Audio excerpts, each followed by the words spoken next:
far beyond the laws of chance.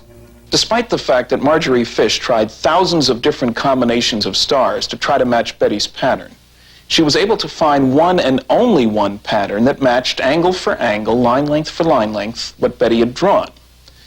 The star pattern makes sense from nearest star to nearest star to nearest star. The sun is part of the pattern.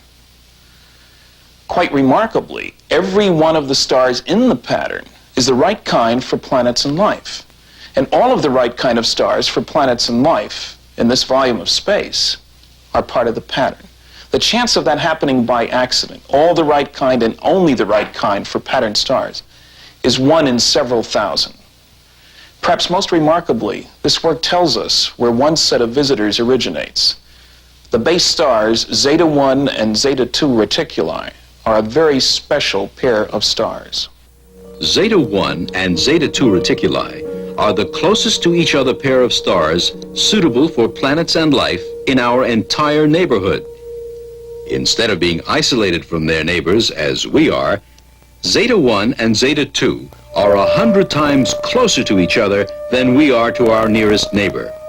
It would not be surprising if space travel developed earlier between such close neighbors. Zeta 1 and 2 reticuli are over 1 billion years older than Earth, clearly giving any beings living there a long evolutionary head start on us. We went to Ohio State University to get an expert opinion about the validity of Marjorie Fish's star map work. Professor Walter Mitchell has been a professional astronomer for over 20 years. It took me quite a long time to gain a full appreciation for the work of Marjorie Fish, but it's become apparent over the years that, first of all, the work is, without question, accurate. The proven validity of her star map enormously increases the credibility of the remainder of Mrs. Hill's story. I was taken into the first room, Barney into the second room, where we were given, as the leader, as I call him, gave us testing. There were 11 beings, and for purposes of identification, I called one the leader, because he seemed to be in charge of the project of doing this testing, and he was the only one who spoke English. Then there was the examiner who did the testing, and then there were 9 others we called crew members. They stayed outside the room in the corridor. Our examinations were very much similar in that with both Barney and I, they checked our eyes, ears, nose, throat, took samples of our hair, fingernail, and they scraped our skin. With me, they touched my body with little points on wires. They said he was checking my nervous system. And then they attempted to insert a needle-like instrument in my navel. I objected that it would hurt, and he said it shouldn't hurt. When he did this, it caused a great deal of pain.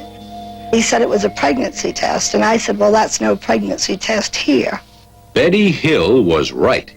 In 1961, there was no pregnancy test like that here on Earth.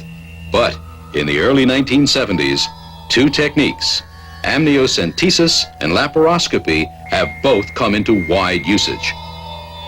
Both are techniques that provide information about pregnancy and bear a striking resemblance to the experience that Betty Hill described. It's difficult to imagine Betty Hill inventing medical techniques that did not yet exist on Earth unless her UFO experience actually occurred. When the alien leader saw the pain that Betty was experiencing, he put his hand on her head and the pain went away. At this point, the examiner came running back into the room and opened my mouth and started tugging at my teeth. And I said to the leader, what is he doing? And he said, we're very, very puzzled. Why are Barney's teeth removable and yours are not?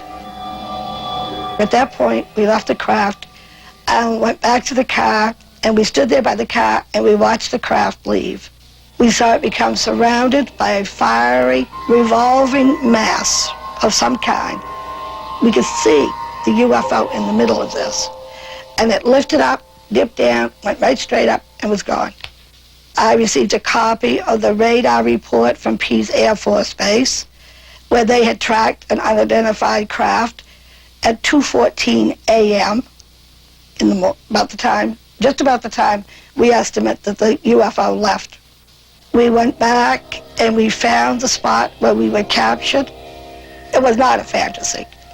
It was a real experience. And I believe that I have enough evidence to establish that. I first met Betty and Barney Hill in November 1968. I've spent a great deal of time since then investigating their abduction. I've talked to Dr. Benjamin Simon about his hypnosis sessions. I've listened to the tapes of those sessions, and I've looked at Marjorie Fish's star map work in great depth. It seems clear to me that Betty and Barney Hill were taken on board a flying saucer in New Hampshire in 1961. Their story must be taken at face value. It's true.